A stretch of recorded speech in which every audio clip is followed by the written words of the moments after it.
deliver na grocery for this week. Ang dami na naman liligpitin na ayusin. Merong ham, itlog, kasi gagawa kami ng ice cream. Lagay na natin sa freezer. Saka chicken fillet. Yung plate ni Lolo, dalawa. Yung isa sa anak. Cottage cheese.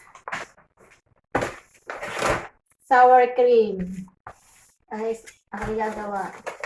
Yung aking yung plate, may flavor. Yung kay Lolo, wala. Another. Heavy cream.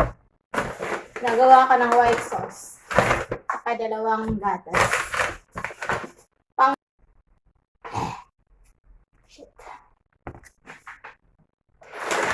Tapos, tinapay ko. Yung breakfast ko. Order ako ng white wine. Tapos, Nescafe, Pepe Bear, ang merienda. Apple sauce ni Lolo.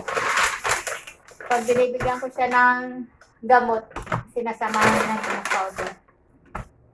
Saka oil. Tapos, ricing flour. Flour ricing. Saka regular na flour. Biscuit. Toothpaste.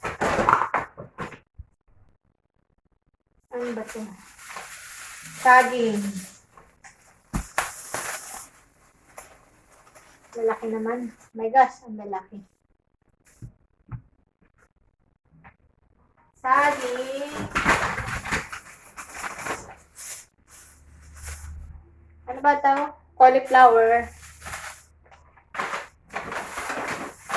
Eggplant.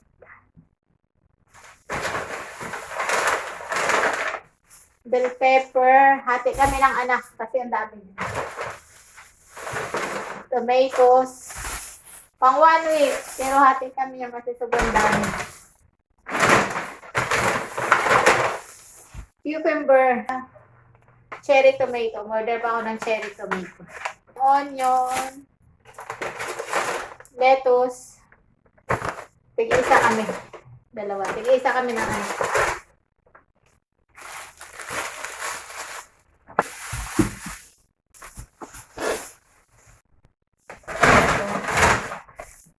Siyempre may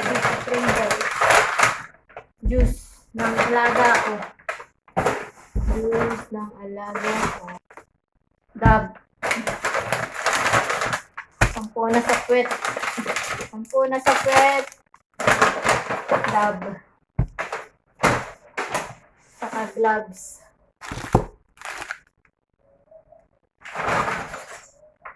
Ito pang ano sa sahig. Yan Sunrox. At ang resibo ay, tingnan natin. At ang binayaran ay 854.90 times 15 pesos. Yun ang grocery for 1 week. Pero hindi naman maubos ng 1 week yung mga ito. Kung ano lang yung kulang, yun lang yung bibilhin. The next week, iba na naman kung ano na lang yung kulang. Pero hindi ka naman magugutom dito. Kasi tinatanong naman niya kung anong gusto kong pabili. Okay guys, thank you for watching. Bye!